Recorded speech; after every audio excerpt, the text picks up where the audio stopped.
My name is Ishika Chatterjee. Today's date is the 19th of November 2021. I am interviewing Mr. Subash Bijlani for the first time. This interview is taking place remotely via the Zoom conferencing app. The interviewee is in Rockland and the interviewer is in Mumbai. This interview is being conducted on behalf of the 1947 Partition Archive. Okay, sir. So I'll start by asking you to just state your full name for me, please. A full name, Subash Khanchand Bijlani. And as you mentioned, Ishika, I'm here in Rockville, Maryland. It's on the outskirts of Washington, D.C. in the USA. Right. Okay. Thank you, sir. And could you also state for me your father's name, please? My father's name is Khanchand Gobindram Bijlani. Okay. And your mother's name, sir? Mother's name is Jassi Bijlani, and her maiden name was Jassi Motwani. Okay, sir. And sir, at any point did your family or your friends give you any sort of a nickname? No, I did not have a nickname, although because I grew up, my boyhood was in Calcutta, my sisters started calling me Shobhuda. Okay. That is a very Bengali So phrase, isn't it? other than, yeah, very Bengali tradition. Right. So my younger sisters called me Shobhuda, I see. but no, that is not a pet name, that was outside the family. I see. I see. And sir, can you state for me your place of birth, please? Your internet is frozen, Oh dear. Ishika. Just give me 1 second. Any better now, sir? Yeah, carry on. We'll see. Internet is kind of little weak, but that's fine. Okay. Your image is frozen. Oh dear. Okay. I'll just try and fix my video. Is it better now, sir? Yeah, your voice is breaking. Okay. Okay. Let It me. may be the problem at either end. Mhm. I cannot say where the problem may be. Right. Right. Am I syncing now? Is the audio and the video syncing now?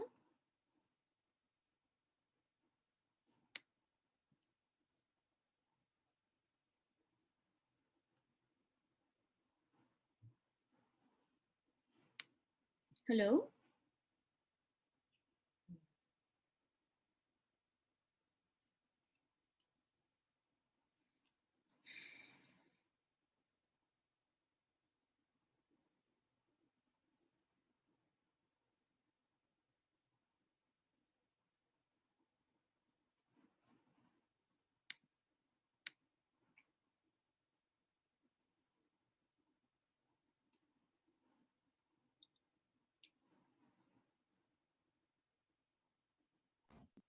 Yes, sir. Am I audible, sir? Yeah, I'm back again. The connection got dropped. Okay. Okay. And I am visible and audible now, right? It's kind of breaking the sound, and your image is frozen. Okay. Okay. So for me, your image is frozen sometimes, but I can hear you. So Right now, for example, it's synced up. your image is frozen. Is my image frozen? Uh, right now it isn't. No. What Right about now? here it is. Again, it says, well, it is again, your image has gone off and it is saying that it's disconnecting. Oh dear. Okay. I'm not sure why that's happening. Your your image has disappeared. Okay. What about now, sir? Still no?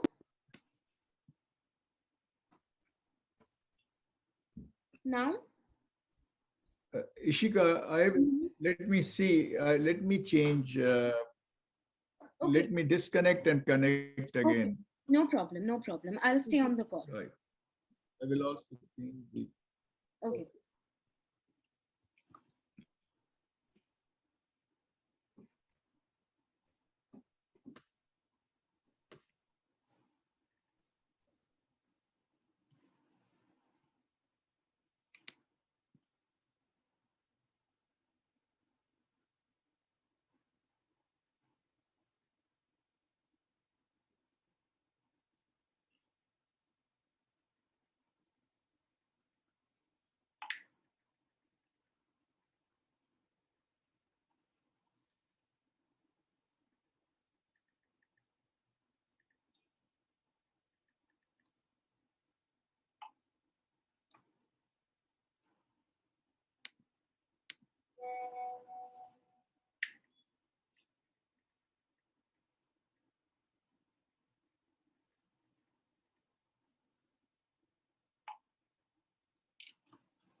Okay, sir. So my next question was if you could state your place of birth for me. Yeah, my place of birth is Thatta, and I'll spell that as Thatta. Mm-hmm. Thatta is east of Karachi Okay. and was one time the capital of Sindh. Okay. I see. Right. I'll have a bunch of follow-up questions for that later. But for Right. now, if you could also state your date of birth for me, please. My date of birth is September 6th, 1942. 1942. I see. Thank you, sir. Okay. So the first set of questions that I have are about your family history. So the very first question would be, what can you tell me about your family history on your father's side? Well, my father's side, the history that I really have is my memories of my father and my grandfather, Mm-hmm. whose name was Gobind Ram, was the information I have was a collector in Sindh. But my father started his career as a barrister, as a lawyer Right. in Sindh, and from there he rose to the position of a judge in Sindh Mm-hmm. as a magistrate and then as a judge. And that was his last position Right. that he occupied when we left Pakistan. And he, his basic discipline was mathematics. I see.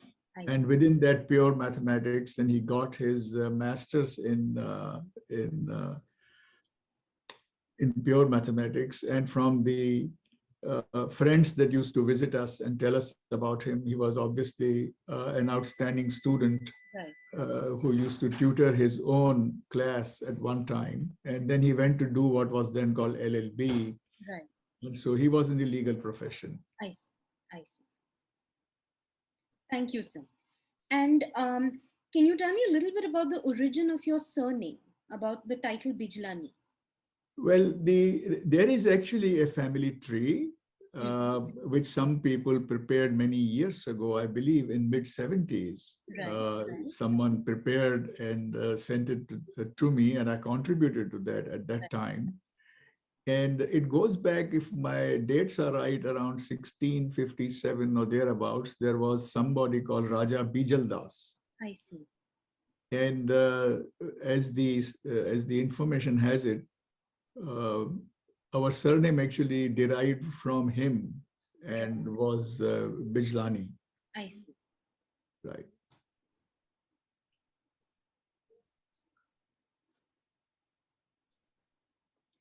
And what about the family history on your mother's side, sir? Would you have any information about that? Oh, sure. My mother's family was, of course, Motwani. That was her maiden surname. Right. Motwani family came from Larkana in Sindh, Right. which, of course, is quite famous for its Mohenjo-daro, which is quite close to Larkana. Right. And they belonged to a Motwani family, which was quite well known at that time. And they had a property in Larkana which went by the name Gyanghar. It was named after the patriarch called Khanchand Motwani. They were into business, and they were into, I believe, in import of broadcasting equipment during independence days. And her family then moved to Bombay, and they had this business called Chicago Radio or Motwani Broadcasting. Right. Um, so they belonged to a family of not only entrepreneurs, but they were also the family of freedom fighters, Right. because they actually created underground broadcasting during Right. independence movement, from where Gandhi and Nehru used to broadcast Right. uh, till they were found. Right. And of course, the Britishers took one of the senior Motwanis, who was her uncle, Mm-hmm. uh, and we have heard lots of stories. Right. And one of her uncles was also Dada Shevakram Motwani, who was the founder of Balkanji Bari. in India. Right. Fantastic, sir. Thank you so much. And do you know if there were any sort of special family tales or family traditions that you heard of that were passed down, from one generation to the other? Something specific to the Bijlanis? Well, I would not know whether something specific to Bijlanis because uh, they were really Sindhi culture. I don't think it was specific to Bijlanis. I see. One of the things about Sindhis, as you know, was belief in blending Right, of faiths. right. But I wouldn't single out anything which was specific to Bijlani family, which was not applicable to all Sindhis. All Sindhi families. Right. And just to clarify, did both of your parents also grow up in Thatta, or was your mother from Larkana and your father from Thatta? Well, my father also belonged to Larkana because he was practicing there. Right. Thatta was a place where I was born because he was posted I see. as a magistrate in Right. Thatta, I and see. that is how the origin is. But both of them belong to Larkana, Right. and I believe my father was born in a town called Manjand Right. in Sindh. I think I have no recollection, of course, but it is probably in Dadu district Right. Right. Right. in Sindh. Right. But he was settled and practicing in Narkana at the time. I see. I see. So, what can you tell me about your household, sir? So, for example, how many individuals were in it? Did you have any siblings or not? Things like that. So Ishika, when we were in Pakistan and we left in January of 1948, Right. at that time I held an elder sister. Uh, she was in the household. I was there. And I had two younger sisters, Sadhna and Aruna, who are in Bombay now. Okay. And so at that time, there were um, four siblings. So I was there. My elder sister was there, Mm-hmm. and my two younger sisters were there at the time. Right. Post the partition, uh, we were total seven siblings. So three were born post partition in what we kept on saying India. Right. I see. So there were seven brothers and sisters Right. total. And Right. yours was a nuclear family then? Was it just your parents and Absolutely, the siblings? absolutely. We all grew up together, and of course, still sisters got married and went away. We were all together. I see. And what were the main languages that you spoke at home prior to partition? Prior to partition was, of course, Sindhi. Right. I mean, that was the only language that was spoken, and I don't believe there was any other language. Right. English was certainly not a household language. Right. English was very much the language of the court, and I would believe that in all administrative positions which were occupied in the family, so they certainly had to be well versed in English. And I also believe that their education, the higher education, Right. was in English, but English was not a spoken language. Uh, in fact, English was not a spoken language even in a household when we grew up Right. in different parts of the country. We gradually had switched over to Hindi because that is where the children were now learning Hindi. Of course. Of course. So, what would you consider to be your primary language today? Well, my primary language today would be kind of both Hindi and English. Okay, I see. I no longer dream in Sindhi, Right. so that explains I how see. far we have moved away. I see. And at when did you learn English and Hindi, sir? Well, of course, when we came here, we went to school and obviously started learning Hindi absolutely first thing in school. Uh, and English was in the schools that I went. English was not the main medium, and there's an interesting reason for that because post the partition, uh, my father felt that there are so many languages in India, and because he was in the central government at that time in the defense ministry, he felt that moving from one part of the country to the other, it made no sense to learn the local language only to be uprooted. Right, right, And so he felt at that time that Hindi was going to be the common language. right. So unlike many of his other colleagues, he felt that children should be should know Hindi very well. So I actually went to Hindi medium school in Calcutta. So English, of course, then came as we were going into the college. And that's when I would say that um, English became kind of spoken language after college.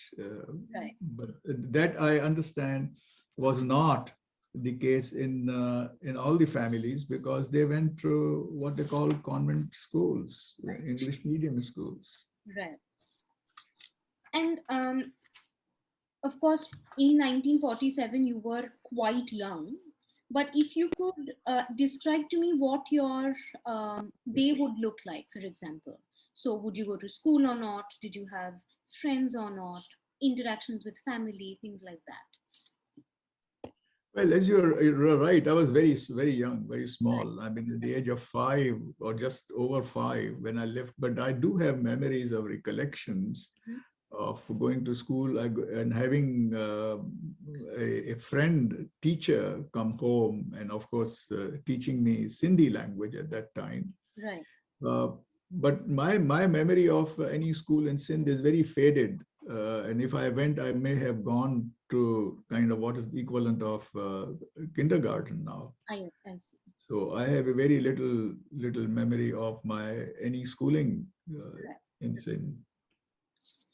Um, could you describe to me any sort of, say, poetry, folk tales, or folk songs that were common in the Sindhi language, or say within the province of Sindh at Oh, the there was time? a whole lot of those songs and folklore. I cannot, of course, recite them, uh, but I do know there was a lot of them, Right, and I have actually a list of some of those folk songs.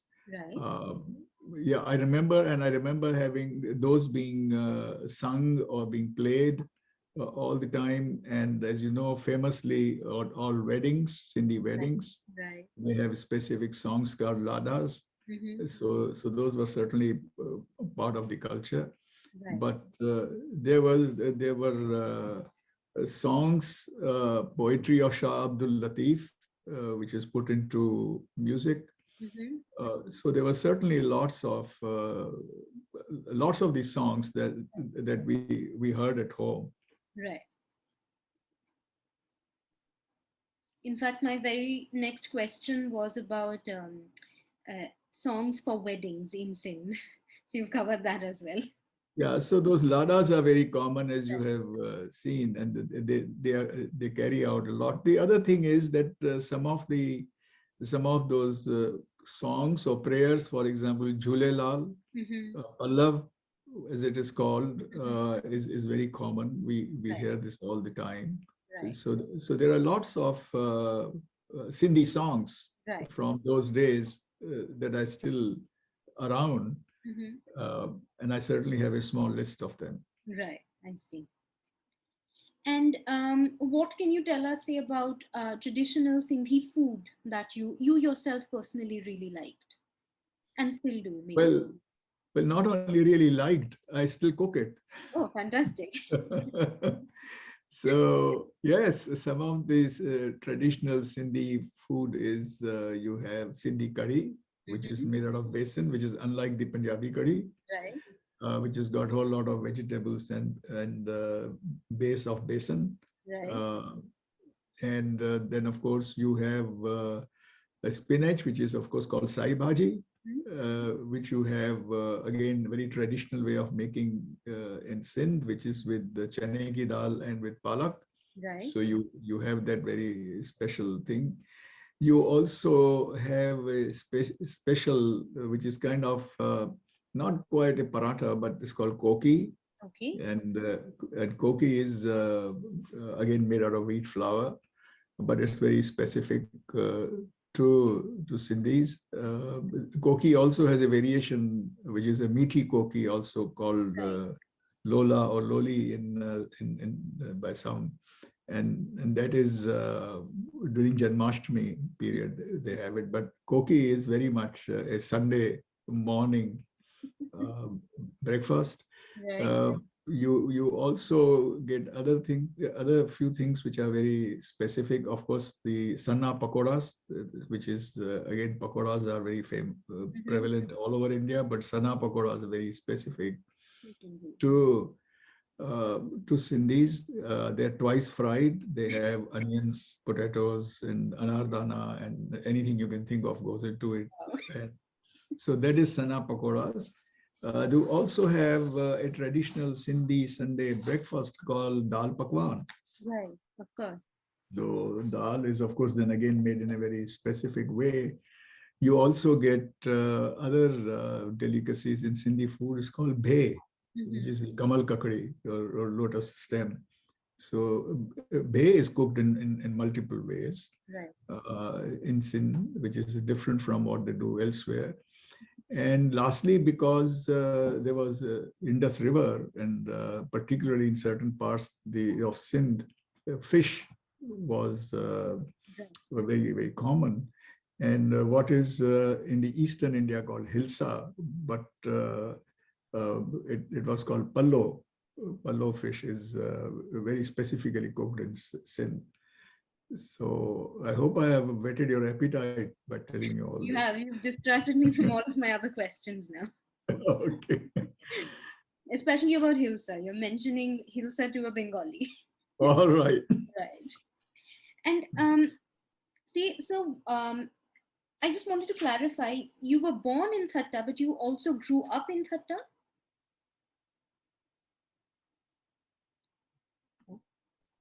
Say that again because your question got broken. So Say that again. I just wanted to clarify. You were born in Thatta. Did you also grow Yes. up in Thatta? No, we moved. Okay. So from in the cities that I recall being was in Okay. Hyderabad, Sindh, Mm-hmm. in Quetta, where also my father was stationed, Mm-hmm. and in Sakhar, Okay. which is the twin city of Rodi, which Right. is where Right. the Sakhar Dam is, and so those are the places. And I heard a lot about Karachi, but I do not remember growing up in Karachi. Okay. But certainly, in as I said, it is Thatta, Quetta, Hyderabad, Sakhar. Okay, sir. And in January of 48, which is when you left, where were you? Which city We were were you? in the city called Sakhar, Okay. which was the last place where my father was then the judge Okay. in Sakhar. Got it, sir. Got it. Okay, I just wanted to clarify that quickly. Right. So, the next couple of questions that I have are sort of specific to a city or a town, but you may answer it in terms of whatever memories you have best, whatever place within Singh. Right. Right. So, can you tell me if there were, say, places of worship in the cities that you were in, and maybe which ones were more prominent than the others, perhaps? Well, I think in Sakhar, the one that I do remember is called Sad Belo. Right. Sad Belo. Now, maybe I remember it more because I had an opportunity to go back in 1984. That's the only first and last time I've been back to Sindh. Right. So I did visit it, but I do have memories of Sad Belo. Right. But we also, Sindhis, also being followers of Guru Nanak, Mm-hmm. I remember Kirtan. I remember going to a small local Gurdwara. Mm-hmm. But beyond that, I do not remember, certainly do not remember going to a Hindu temple at that time. Understood. On that note, happy Guru Purab as well. Happy Gurpurab, right. And do you remember any festivals being celebrated, including, for example, festivals that are specific to Sindhi people? Well, I think the Julelal and the New Year, I certainly remember. Right. I remember Thadri being celebrated when you have this uncooked, not uncooked, cooked but cold food, Janmashtami. I remember that. The Thadri, I remember. Mm-hmm. And of course, Guru Nanak's birthday was always part Right. of the family. Um, Beyond this, I do not know Oh, of any other special festivals that we participated in. okay, sir. Understood. And can you describe to me if you had any kind of, say, heirlooms or items of sort of significance for your family that was passed down within your family? Oh yes, and one of the artifacts that is very much part of our family is when I was born, Mhm. my father had a jhula made. Now, jhula in Hindi means anything which is hanging from branch of a tree Right, or something that is in your veranda in Gujarat. But right. this is very different. This is a massive structure Mm-hmm. supported by two frames in the middle, and it's very characteristic. So that was got built from Burmese teak in those days, and I cannot understand how it actually got across the border, but Right, it did. right, And it was either lying in storage or whatever, but we had it in Calcutta all the time, our family. right. I When my father passed away, we kept it also in Calcutta, but Mm-hmm. then it has been with me all the time. Right. So right now it was in Chandigarh where we spent many years, and Mm-hmm. also in Gurgaon where it is very much there. Mm-hmm. So that's a very important artifact that Right. we have carried, and I would say that's the uh, only structure that we have. Others were items, small items, which mother may have brought, Mm-hmm. like Sukhmani Sahib of Guru Nanak or things like that. But Right. apart from that, really very little. I have uh, photographs, I see. if you can call it that. I've got photographs from those days. I've got photographs of my father's college Right. graduating. I have his degrees Right. that Right. he got from, and then DJ Sindh College in Mathematical Society, where he was the secretary. I have those. Right. I have photographs from Sindh days. Mm-hmm. Yeah, I have wedding picture, or the day or two after their wedding. Right. Right. And anything that you want to share with us, so that would be perfect. Just send them across. Yeah, I'll be very happy to share Thank you. some of those. So, sir, again, the next few questions are about the physical house and the neighborhood in which it was located. So, again, answer it in terms of Sakkar or Thatta, as up to you. So, if you could describe to me the house where you lived, sir, with your family.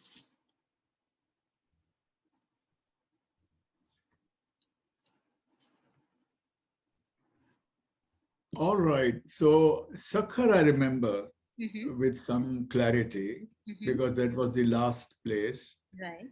And so this is how it was. My recollection of Sakhar is that Mm-hmm. the court where my father was judge, was on a hilltop. Right. And in Sindhi, they used to call it Vadi Takri, which literally means the big hill. Right.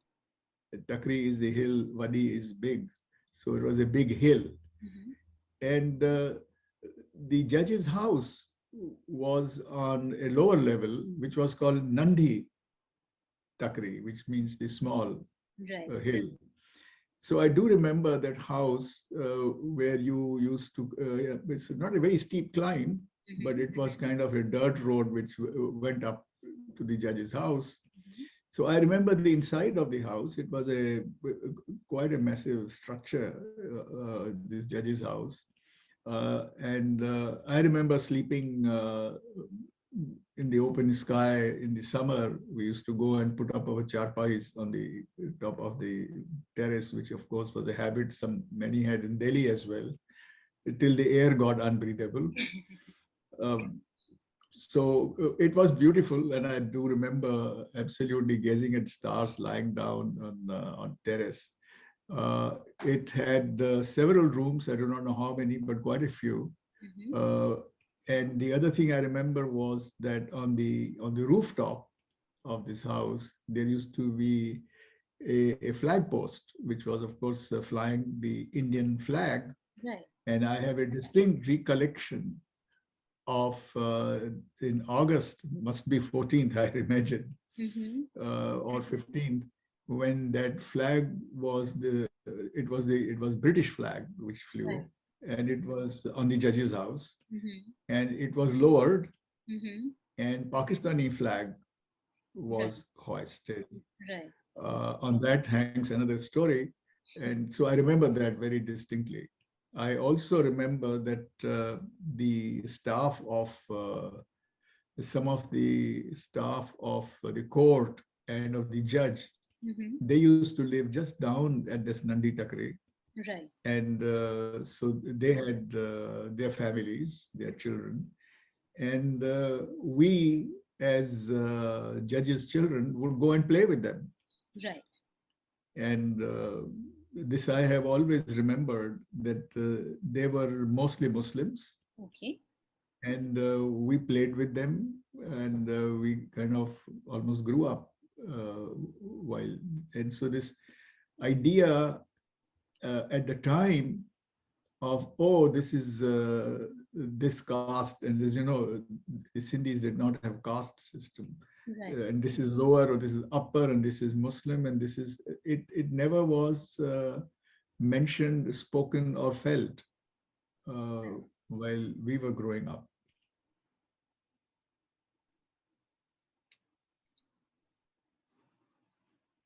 So would it be fair to say that your neighborhood or your neighbors were also then the family and children of the staff that worked at the court itself? Yes, you're right, Ishika, because a judge's house was kind of isolated. It was not in middle of a locality Right. or densely populated area. Right. It was kind of out, so I don't think you could say we had neighbors in that sense, but I'm sure my parents had a large number of friends, Right. and they were, of course, officials whom they would be meeting.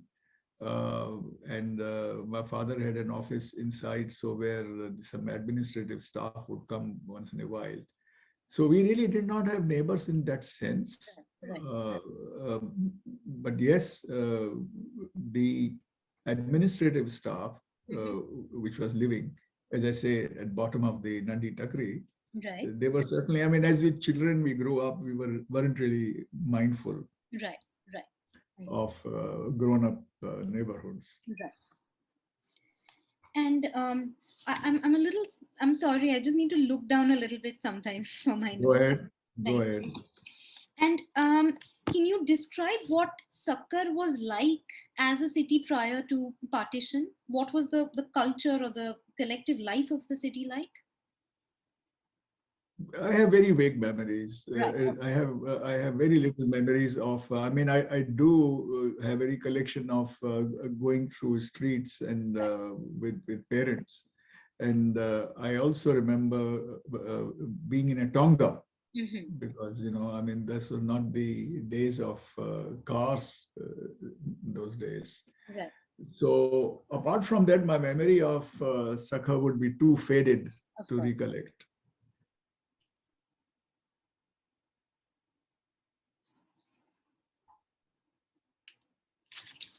And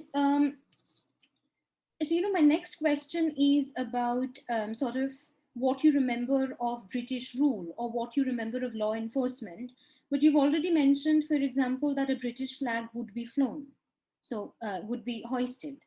So that, for example, is very much a physical sort of the physical presence of the British state. So, Right. do you remember if there was sort of any British law enforcement in Sakkar? Maybe you heard later on. Yes, you're right. I heard later on, Hmm. and I heard later on, and I heard it from my mother. Okay. Particularly, I heard it from my mother when the growing up in Calcutta, when situation was not uh, very nice, particularly during the Naxal movement in Right. Bengal. Right. And we heard all the, and I was actively, I've just started my career in Calcutta that time. So we were exposed to a lot of disturbances in Calcutta Right. during those days. And I'm talking about mid 60s, Right. when the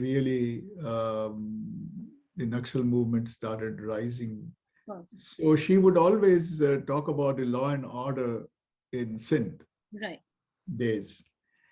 And she would always recount and say when the Britishers were Mm-hmm. there was a great sense of security, Right. particularly as a young woman growing up. Right. And she once told me a story uh, that in a town that I do not remember, probably it was Larkana.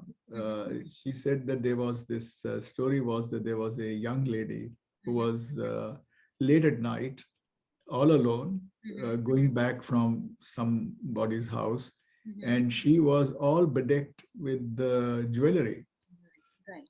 And she was very well dressed, had been to some ceremony and was walking back. And someone stopped her on the street and said, aren't you scared as a woman dressed so beautifully and with full jewelry, walking late at night in this street? Aren't you afraid? And she said to him, and this is the story, she said to him, you must be new in this town. Right. He says, why? She says, because you do not know who the superintendent of police here is. Right. So that spoke volumes, because she said the superintendent of police actually patrolled the city on a horseback, Right. unannounced. And that itself was a strong statement of how the law and order was imposed, so that everyone felt very safe. Of course. And my mother used to tell this story, particularly when she used to say, what have we come to India with this troubles around us? Right. Right. Right. No, that. So I think the general sense was that the law and order was uh, uh, very controlled, imposed, and Right. all this, and there was no fear. Mm-hmm. Uh, and of course, if you took part in protests and independence movement, then of course you had to face the Right. consequences, which my mother did, by the way. Right. So She that told me then stories. leads me to my next question, which is what can you tell me about the freedom struggle and your family's involvement in it, which you Yeah, briefly mentioned before? sure, because the Motwani family was politically active. Right. So that was my nana, that's my maternal side. Right. They were active in freedom movement. They also had enough resources in terms of money to finance that. And as I said, that this Motwani family ran this little electronics, what I call it now, electronics business, where they were actually the agents Right. of broadcasting called Chicago. They used to call them Chicago radio people. So Right. if you see old pictures of independence, freedom movement, when Mahatma Gandhi or Jawaharlal Nehru or other Sardar Vallabhbhai Patel and all those people, when they're speaking at public rallies, you Right. will always see a little microphone underneath either Chicago or Motwani. Right. Right.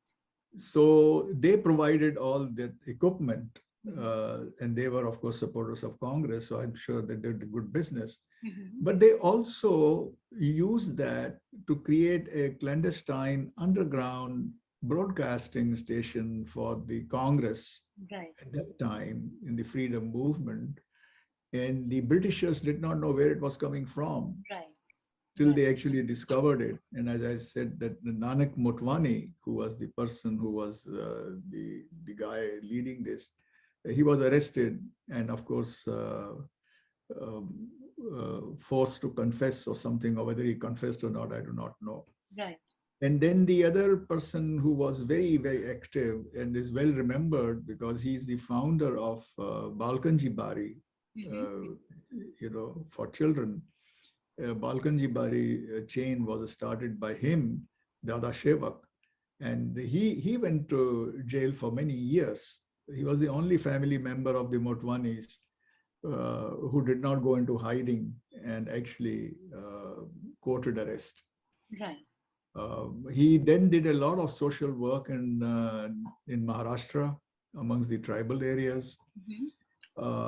So that is the legacy of freedom movement. Specifically, my mother always recounted that when she was in school, I would imagine in 10th class, matric or something, or even younger, I don't know, but a young girl, and she recalls that she and her friends, Mm-hmm.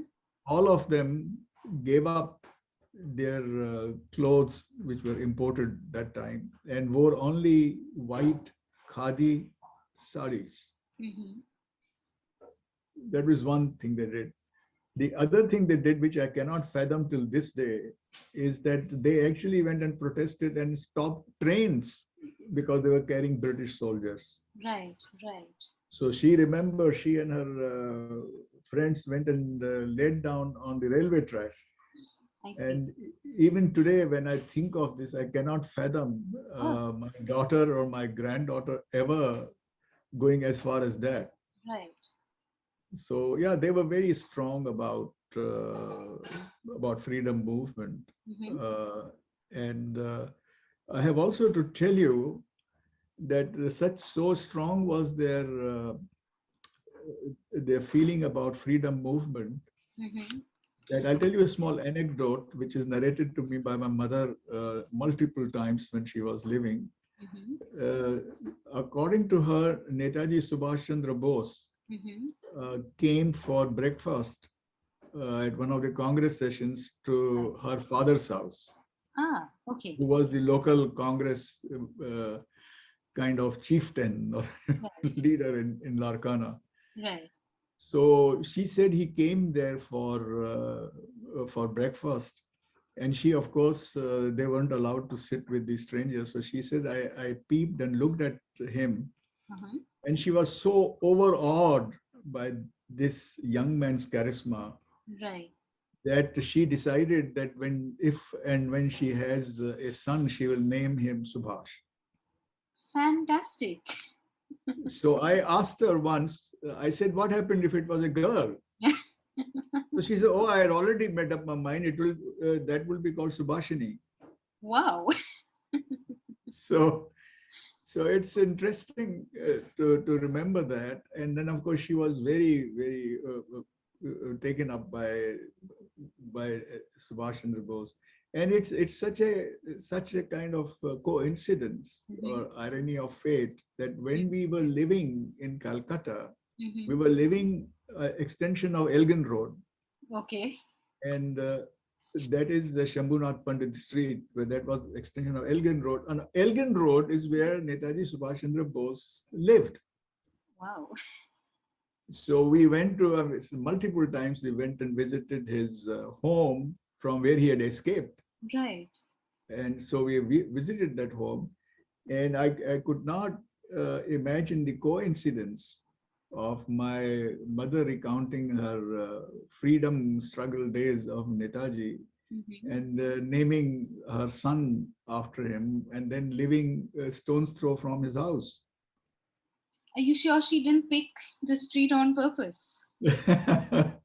Someone did. Yeah, and I'm sure she did her research. And so we had actually, we then got to know his family in Calcutta, Okay. and his niece used to visit us quite often. And so I remember, I think it's called Lalita Bose was her name. Mhm. And she was, I think, his niece, yes. A very like a good Bengali, very good singer. So she would, I visited, I mean, she visited us often. Right, right. Um, so I thought I will narrate that to answer your question of the involvement with freedom movement. Of course, of course. Thank you so much, sir. And so, what I'll do now is I'll ask you questions about your partition experience. I'll get some of the basic questions out of the way, and then you talk uninterrupted. So, my first question is if you could state your age at the time of partition. My age was just under 5.5 years. Right. And where were you when partition happened? We were in the town called Sakhar when the partition happened. Okay. And can you, how did you initially learn about partition? Was it your family who told you? Did you hear it on the radio? Things like that? Well, obviously, there was some discussion going on inside the family, which we used to overhear. At Mhm. that age, nobody makes you sit down and talk to you. Of course. So we heard that. And we heard that there were certain, some disturbances that were going on. And I also remember my father and his friends and advisors, I'm sure they were both Hindus and Muslims. Uh, they were of the view, and certainly my father was of the view, that there was no way in which we were going to leave Sindh. Right. And his thought process was that professionals like judges Mm-hmm. or or administrators or engineers, Mm-hmm. the professionals, would always be needed to run the country. Right. And their experience and their knowledge of the local situation would always be valued, that you cannot have no judiciary. Right. So they will allow to continue. So when people started leaving at the time of partition, Mm-hmm. uh, we had no idea that we would ever leave. And the other reason is, one is very specific to the situation, Right. because of my father and his colleagues strongly felt that they will never have to leave, no matter what. Because as I said, that these, what they call pillars, would always be required. The other thing was that Sindh did not witness the exodus that was taking place in Punjab at that time, Right. because there was no ground level violence of the magnitude that was faced uh, run up to the partition. I mean, after the partition was announced Mm-hmm. politically. And as I explained to you, even we grew up and we had as many Muslim friends and coming and going. So there was no stigma attached Right. to being this religion or that. Um, so the first memory that I have is what I recounted to you. First memory I have is of the Union Jack coming down and Pakistani flag going up. Right. And the person who was tasked with hoisting the new flag of Pakistan on the judge's house Mm-hmm. was a person who had stayed with us for many, many years, right from my birth or before. Mm-hmm. And he was a Sindhi Sikh I see. by name of Jhaman Singh. Right. Now, unknown to many people, there was a very strong Sikh community, Sindhi Sikh community. I'm not saying people like our family who followed Guru Nanak, but there were Sikh families. Right. So he and his family were kind of our domestic help. Right. And so my father was concerned about his safety Of course. because of his appearance, his beard and his turban. Right. And so what he did, he actually asked Jhaman Singh to go up to the roof and take the Union Jack down and put the Pakistani flag up. Mm-hmm. I remember accompanying him. Right. And I remember two constables going with him. So we climbed up the roof, and there he lowered and he hoisted the Pakistani flag. That is my most distinct memory of something was happening. Right. That some big change was there. I mean, I don't think at my age, if you asked me what was partition, I could have answered you. Right.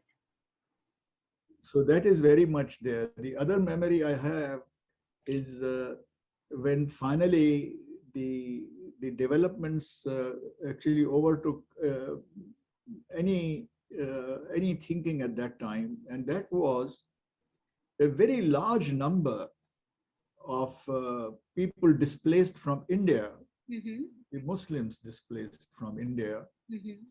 were arriving in huge numbers Right. Right. in Sindh at that time. Right. And uh, I later learned that they were, when they came, they were not dispersed equally through Right. Pakistan. Uh, for whatever reason, and that resentment runs deep even today in Pakistan, they were overwhelmingly settled in Sindh. Right. Right.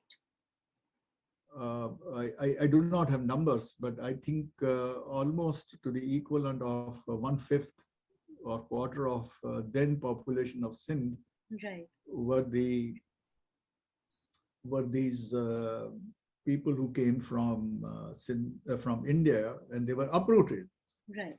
You Right. know, we all talk about the stories of the uprooting of our community from Sindh, Mm-hmm. but less is known about the trauma of those families who left everything behind, whether it's in UP or Bihar or in Gujarat or Rajasthan, Right. and they did not go to Punjab. Right. They were made to settle there. So when they started coming in, they had given up their properties, and they said their properties were being taken up by the local Hindus. So here, why don't we, where is our claim? Of course. Of course. So they started, it was, that is what actually sparked Mm-hmm. the violence and disruptions. And once that started gathering momentum, Mm-hmm. it is at that time that my father was also advised that situation is now getting out of control, Mm-hmm. and it just doesn't make any sense to continue staying here Right. because of the backlash that has come. Right. So my recollection is that we actually, when we left Sakhar, when the day we left, I remember that distinctly because all our luggage was being loaded Mm-hmm. in Tongas, and we were going to the station, I believe, to Rohde station, which is the twin city of Sakhar, which is a massive railway station and junction till this day. Mm-hmm. And so I believe that we went from there to Rohde Mm-hmm. and then crossed the border in train. Right. So Okay. that's my memory of partition. Right.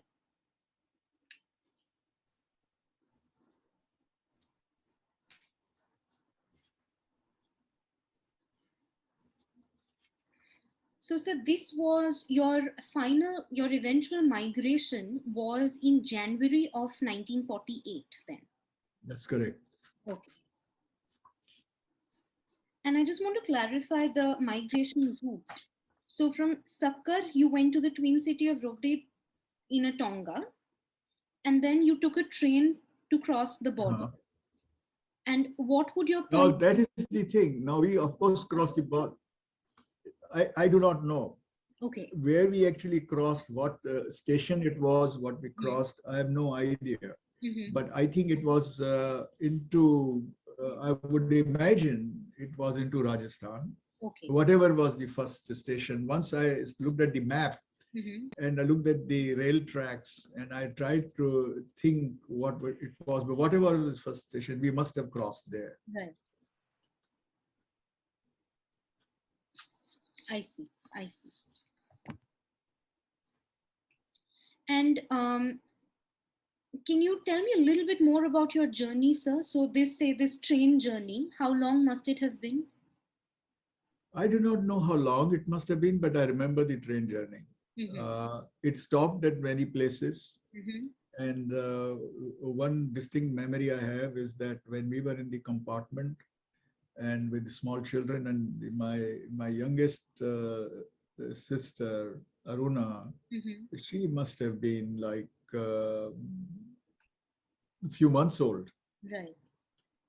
So uh, one of the problem was in this train journey was the safety and security, because people were at that time coming to the railway platforms Right. and attacking the trains going to India. Right. Uh, Thanks to my father's position or connections, we had armed constables in the compartment with us, Right. who would always stand at the door so that nobody came in. Right. Interesting anecdote that I have heard several times, and so Jaman Singh, who I mentioned, was he and his family were our domestic help. Right. The problem was to get them. So my father got them to travel with us I see. and tried to hide them in the compartment. And I do remember, and this was recalled by Jaman Singh when he caught up with me in India 30 years later or 40 years later. Mm-hmm. And he also recounted it. He said that my father had arranged for these to be handcuffed, the entire family. They were handcuffed Right. like prisoners Right. with police constables. So when the train stopped at a platform and hordes of angry people came to attack, Hmm.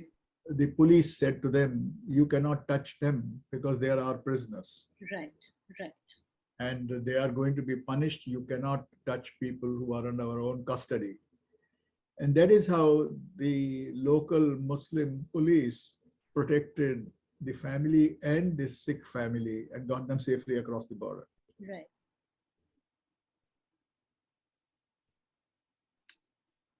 Okay, sir. Got it. So to clarify then, during this migration, it was your family and Jaman Singh's family. Correct. Just these two families. Just these. Okay, Yeah. sir. Got it.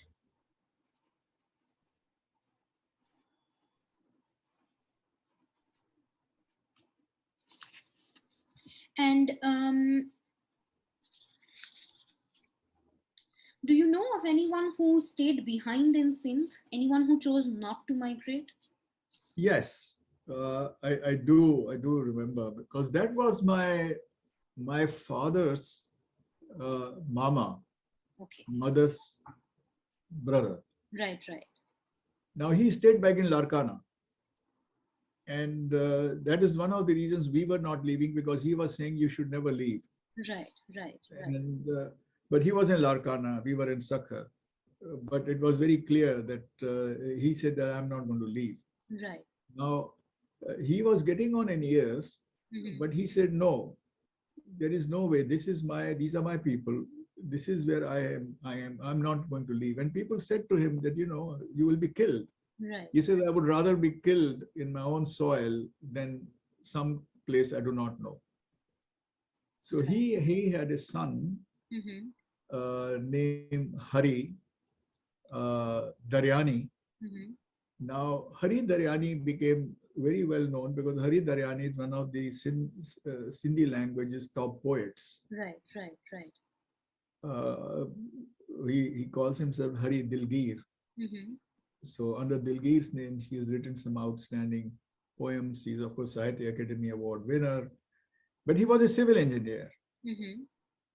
And he was a civil engineer in charge of the works in Larkana. And he was respected. The family was highly respected. And of course, because of his literary leanings and writing Sindhi poetry, Mm-hmm. he was loved and respected by local community. Mm-hmm. They never left. I see. Well, they never left in the sense that 1958 is when my dad's mama passed away. And it was soon after that that the family then shifted and came to, to India and came and settled in Adipur, where that family still lives. And Hari Dilgir went on to establish an engineering college and also then became principal of that college, but continued to write Sindhi poetry. So those are the ones that I remember distinctly left behind. Mm-hmm. And uh, but it was not till 1958 that they moved. Right, right. Thank you, sir. And can you tell me what were the things that your family took with them? So, like, all their belongings, some of their belongings, things like that. Well, I think it's because the position of my father being a judge there and the protection that he got across, that we were obviously able to take more than what any most of the families were able to do. Right, And as I said, one of this massive artifact of Pinga, right, Sindhi Pinga that has come. I do not know how it was loaded, where it was, but it did land up. Where was it lying for that long when we had no home, no right. place to live, no place to stay? But there it was. Whether it was sent separately or whether it came with us, I do not know. Mm-hmm. But pretty much very little else apart from clothes and whatever. So there were no other belongings Right, right. that could be brought. I see. And at the time that your family moved, were they aware that this was a permanent move? Yes and no. Okay. Uh, First, let me say no. Why no? Because when they were leaving, their friends uh, uh, told them that this flare up that you are seeing in Sindh Mm-hmm. is temporary. Right, It's not going to last. right, It's not going to last because there never has been a deep-seated enmity, certainly in the professional or in the other areas, um, and it will go away. And this is madness that comes and goes, and you will come back. Uh, and so that was the feeling with which they left. mm-hmm. Uh, this feeling was so strong that in some cases, not in our case, but in some cases, I know people actually left the keys with their neighbors Right, and saying that we are coming back. So that was very much prevalent at that time. I think there was a sort of, now when I look back, there was a sense of denial. mm-hmm. There's a sense of disbelief, Mm-hmm.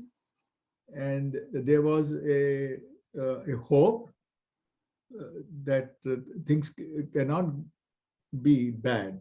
Right, right, And on the other hand, when they left with the family, they also knew that going back was going to be frightfully difficult.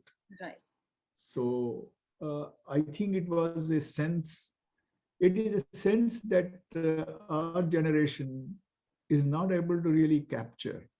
right, I mean, it is, no matter how well placed you are, Ishika, it is a mentality of a refugee.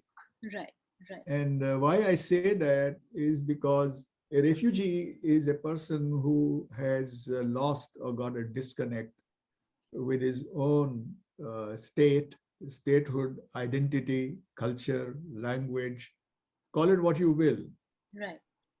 So I don't think it's easy to capture that. Of course, sir. So it must have been very mixed feeling Right, right. of a hope that you will be back, and at the same time knowing that this could well be irreversible. Of course, of course.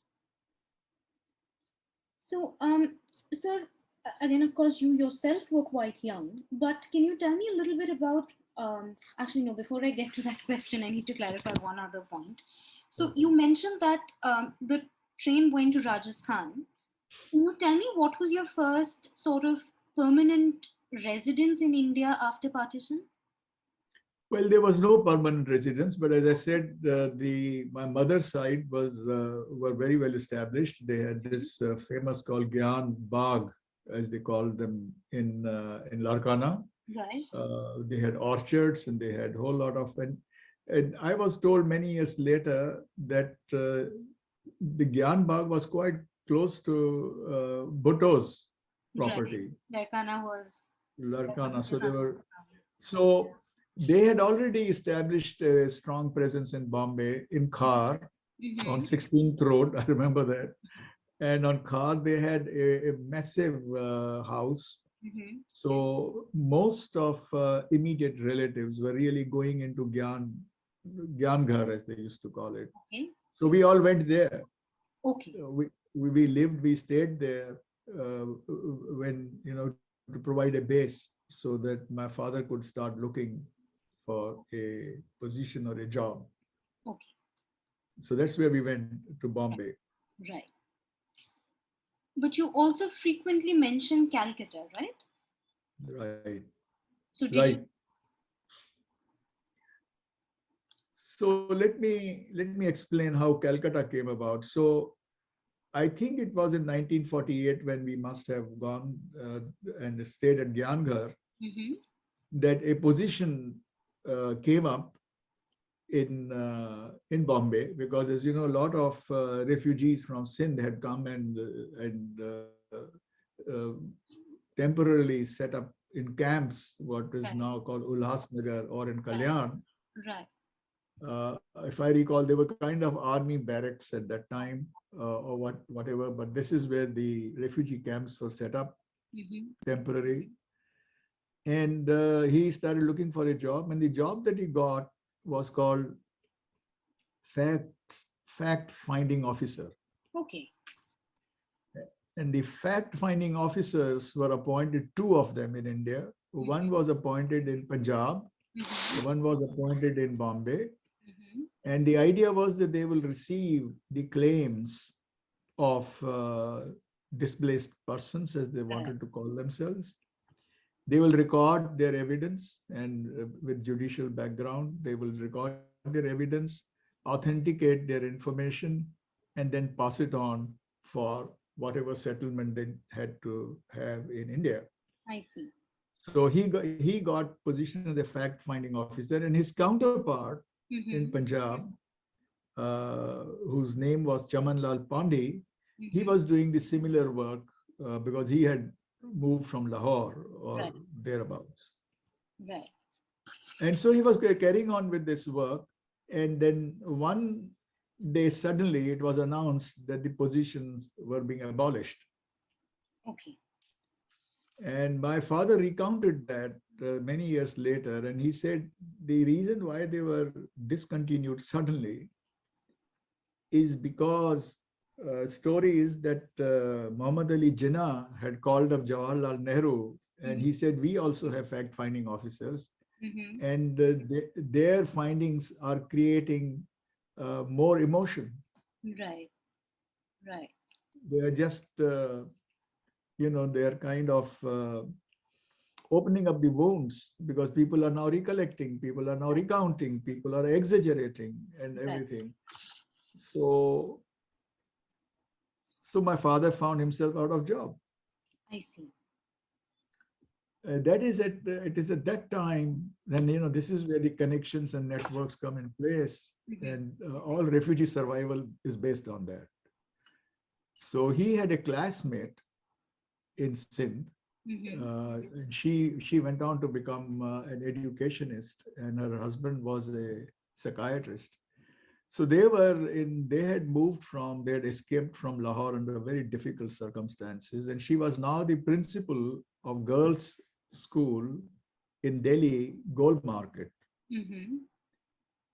So she and her husband, and they themselves had a large, the same 7 children. So they said that you come over Mm-hmm. and we'll see what is available in Delhi has got more opportunities than Right. Bombay. So the family moved to uh, uh, the house of father's friend, and we called her Dolly Auntie. Right. And there was Kamla Bhatia was her full name. And Kamla Bhatia was an academician, and so we lived with them Okay. till he found a job in first he found a job in law ministry. Mm-hmm. Then he was moved to defense ministry, and sometime I think in late 50s, early 60s, the defense department was split into defense production, Right. where the ordnance factories came. Now, ordnance factories headquarters were Calcutta Mm-hmm. in Esplanade East. So he was moved to defense production, and that's how we moved to Calcutta I see. in the year 1954. So I was at a ripe old age of 12 at that time. Right. Right. I see. I see. This is where I got my schooling, and that is how our association with Calcutta and Bengal took place. I see. And my two younger brothers, they are more fluent in Bengali than they are in Hindi. Oh, So, I see. I see. So so that's one. how, and we stayed on till my father passed away. I see. I see. So one of the questions that I usually ask, I'm not sure it's totally applicable in your case then, is whether your family at any point filed that claim for the property that they lost in Singh. No, we never did. Okay, I see. We never did. We Right. never filed any claims at all, because part of the reason is that our family lived in government houses. Right. Right. That could be the reason. Right. And whatever properties there were in Larkana, Mm-hmm. they kind of belonged to the parents at that time still, and it was not the time for that age. Mm-hmm. Uh, and at the time of partition, Mm-hmm. my father was 35 years, 36 Right. years. Right. They really hadn't built those assets, and we were not into trading. We were not into business. We did not have inherited wealth. Right. So this was very much a professional family. Got it. So that is one reason. And of course, we never put any claim. Got it. Okay. And at no point did your family ever reside in a refugee camp in India? No, because we actually went straight into Gyanghar, which, I mean, it was kind of a very high-end refugee camp because everybody was living there. Right, right. There was scores of people in Gyanghar at that time. We used to literally sleep on the floors because everyone was there. But no, not as a refugee camp, as many people did. Right, right. So I'll just try to hurry along because I think we're running out of time. But sort of my final question about the partition experience of it would be, what was it like for, say, your parents, maybe, if not for you because you were so young, what was it like for your family to, say, manage and cope with this? So what I mean is, was there a sort of financial stress that partition brought along? Was children's education impacted? What was it like to live in Gyanghar, say, with so many people after having, say, lived by yourself in Sakkar? So can you tell me a little bit about that? Yeah, I think now, speaking for me to speak about those days, is to speak through my own experience of growing up, Right. because it is not easy for any one of us to fathom Mm-hmm. what could have gone through their minds. But I can get a flavor of it. Right. There, first of all, there was a loss of self-esteem. Right. When you have a position, when you have a social standing, and that gets eroded and taken away, Mm-hmm. that is a profound impact Right. on your psyche, on your worldview, on the way you look at it. Of course. Uh, Psychologists study resilience, and they find that when people go through trauma, Mm-hmm. they can have one of the multiple reactions. They can get into depression, Right. many do. Mm-hmm. Uh, they can work to bounce back. Some of them actually excel beyond the level in which they found at the time of the trauma or a setback or a loss of loved ones. That is a reality. That's how people respond. Right.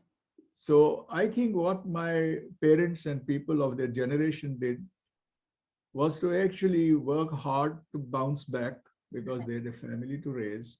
Right. And they did this in multiple ways. One of them was that they started learning what I still call a foreign language, Right. which was Hindi. Right. So they started to learn that. They started to make sure that the children went to schools which were either Hindi medium in my case, but in most cases, they went to English medium schools. I really picked up English when I went to college, to St. Xavier's College. Right. I mean, so that was loss of that. And they tried to sustain themselves by also insulating themselves from the memories of those days. Right. Of course. Today, I am able to speak to you with a sense of openness. Right. I think the generation before me that actually faced that as adults Mm-hmm. would have found it very difficult in early days Of course. to speak so calmly about those days. Of course. And that was another way that they coped with it, Right. Right. by not thinking and talking. But I'm sure at private moments, like my mother would tell me that, law and order was much better, or people were far more this thing. But every generation says that. Right. Of course. But there it was compounded by the fact that your cultural identity was gone and your self-esteem in society was no longer there. Right. The other small point uh, that I find is not articulated, because Sindh did not get divided, Right. because there was no part of Sindh that you carried with you, unlike in Punjab or Bengal. Uh, so growing up in India, when people would, I would have to fill up a form. Mm-hmm. There are two columns that I had to leave blank. One was, what state do you belong to? Right. Other one was, what caste do you belong to? Right. So I used to ask my father, what caste do we belong to? And he said, we don't have. Right. But he says, here is what you do. You are not Vaishya, you are not Shudra, you are Mm-hmm. not a Brahmin. So Mm-hmm. just put Kshatri. Right. Put Kshatri is safe. And also we have some kind of descendants of Rajput rule was there once upon a time in Sindh. So Right. that makes a lot of sense. So I said, but what about state? Right. So he says, just put Delhi. Right. And that's what I did. Right. So you actually felt rootless, because people wanted to know what is your village, what is your ancestral home, and you don't have it. Of course. So I And also, I think this is very special in India. People don't recognize or realize. Growing up as a Sindhi in India, you were permanently an outsider. Right. You're permanently an outsider because people will accept you, tolerate you if you're doing well. And but otherwise, Sindhi is still an Indian, but not quite an Indian. Right. Now, I have seen this play out in a different way, uh, even within the country. Uh, there is a very large South Indian population in Delhi. Right. They are still referred to as Madrasis. Right. And I have lived and worked in different parts of the country, in Madras, in Cochin, in Calcutta, of course, and Chandigarh, in Bombay. And everywhere I found that there is always a society, section of society that are considered outsiders. I saw this against Tamilians in Maharashtra a long time back. More recently, people have seen this against Biharis in Maharashtra. And we are, in a small way, and I say this because of our background in Sindhis, that in some small way, we are all refugees. Of course, of course. Because we have moved on and we have moved into environments that were one time alien to us. And so therefore, sitting here in the United States, I feel no different Right. than if I were in India. Of course. And some of my friends find it a very harsh thing to say. They think it's being not too nationalistic, but that's the reality. Of course. And being an outsider is a permanent state of mind. Whether you speak the local language or not speak the local language. Right, right. Interestingly enough, I found of all the places that I have visited, Bengal is the most accepting and accommodating place Right. than most other places. Right, right. So that's the experience of a refugee. Right. Thank you so much, sir. Right. So I just have one main question about, so you've mentioned that you went back to Sindh in 84. I So if you did. could just talk me through the context of that.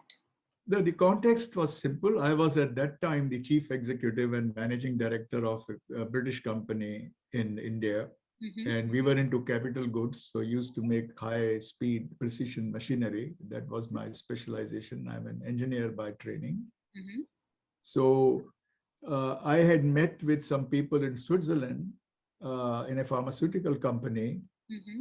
And while I was trying to sell some pharmaceutical machines to the principals of Indian pharmaceutical companies, and I was in Switzerland, there was a Pakistani who was also there to import some machines. I see. And we happened to be in the same office meeting with the same technical director of this company. Right. And so we got to say hello to each other. And he says, why don't you sell machines to Pakistan? Right. So I said, no, there's no trade, sorry. It doesn't work. He says, that's between the governments. I am an importer, and he was the second or third largest importer in Pakistan.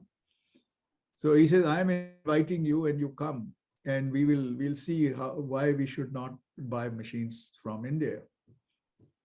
So before I knew it, he was obviously very well connected. So before I knew it, I was in Pakistani embassy in High Commission in India, and the commercial attaché there said, I have recommendation to give you visa. Okay. So there I was. So I went to Karachi, met with this gentleman and his office, and they were overwhelmingly hospitable to the point of embarrassment. And as you know, the relationship between India and Pakistan and at such a low level that they do not even give visas Of course. to each other country's citizens, Right, which are countries' visas. They give them city-wise right, visas. right, So I had the visa to Karachi and Lahore because I had a friend there in Lahore. And he wouldn't, when he discovered from my passport that I was born in Thatta, hmm, he absolutely stopped all negotiations, discussions, and he gave me an escort to go to Thatta. right, And I was petrified. I said, I cannot leave Karachi. right, Uh, and there was a martial law. Ziaul Haq was in charge. I right, said, I'm not taking no risks. hmm, He wouldn't have anything of it. He gave his own person and actually a local police station guy. So right. I went to visit Tata. I see. And from there, I come back and he has air tickets for me to go to Larkana and then to Sakhar. Right, So that was my claim to fame. So I actually visited these places and I talked to young people. I spoke with them, and I captured a lot of their sentiment. right, Uh, and one thing that blew me off my feet hmm, was when they found out that I was from India, they would come running, the shop owners would come out and hug me, hmm. and was very embarrassed. They would hug me, lift me from the ground, and they say, "Come and have meal with us," and start speaking Sindhi. And they would in Sindhi they would say to me, "Tami asange chade chovya." Why have you left us behind? Right, And I mean, some of the dialogues that I had with them would bring tears to your eyes because for me it was a total disconnect right, between. I was also very fortunate to meet up with some retired army officials because they were members of the Institution of Mechanical Engineers, hmm, where I was a fellow myself. hmm. So the Institution of Mechanical Engineers in the UK, in London, had written to them on my behest that I will be coming. So they did get in touch with me and they did meet me, but by the Right, time they had retired, so I got an insight into what thinking was going on in the military in Pakistan right. against with India. And you must remember, 1984 was not an easy time Of for course, India. of course, We just had faced riots in Delhi, of the course. Sikh riots. Hmm. Indira Gandhi was assassinated. Khalistan movement was at its height. So it was a very interesting interaction with my Pakistan Right, colleagues. Uh, but you know, it would be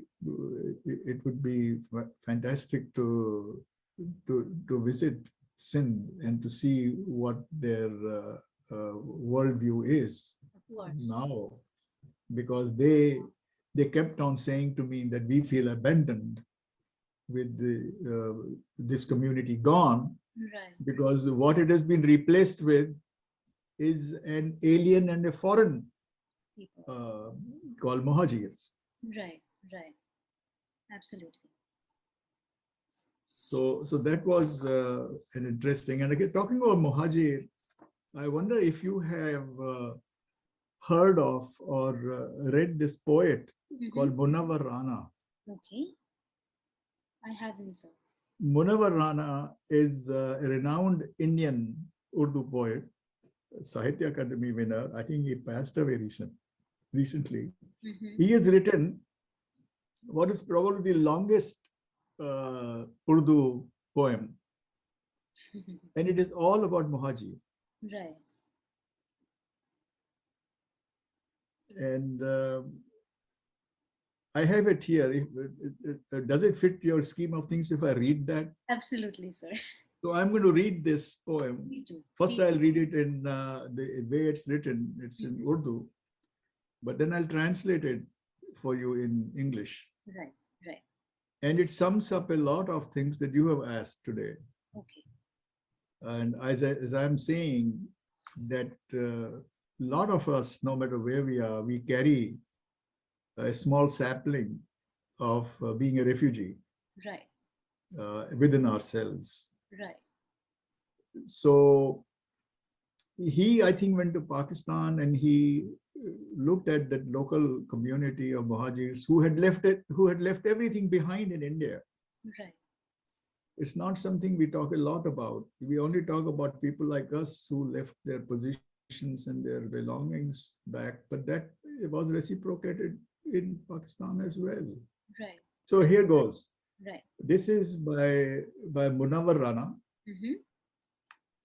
He says, मुहाजिर हैं मगर हम एक दुनिया छोड़ आए हैं. मुहाजिर, immigrant, मुहाजिर हैं मगर हम एक दुनिया छोड़ आए हैं. तुम्हारे पास जितना है हम उतना छोड़ आए हैं.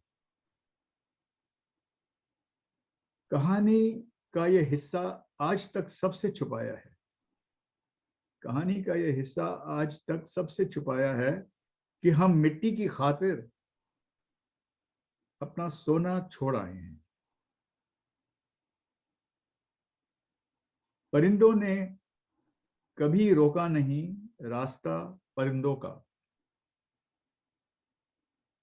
परिंदों इज बर्ड्स. परिंदों ने कभी रोका नहीं रास्ता परिंदों का. खुदा दुनिया को चिड़ियाघर बना देता तो अच्छा था. Right. So basically in English it says we are but immigrants and have left a world behind us. Right. All that you now possess is what we have left behind. Right.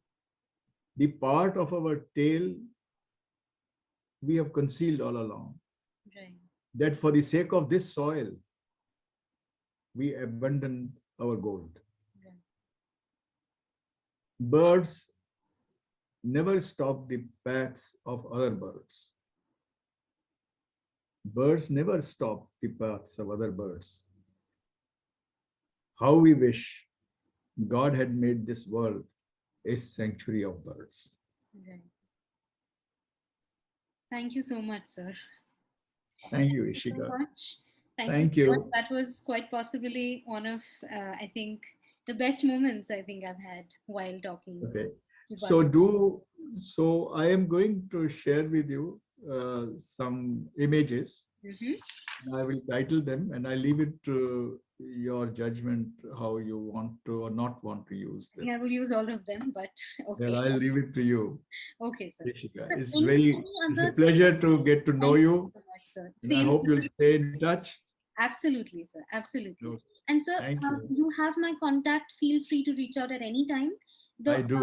only things I need from you, I can list out and maybe email to you, but they're Yeah, fairly sure, straightforward. sure. I just need your signature on page 1 and 2. I'll just stop the recording 1 second. I will in Pakistan as well. Right, So here goes. right.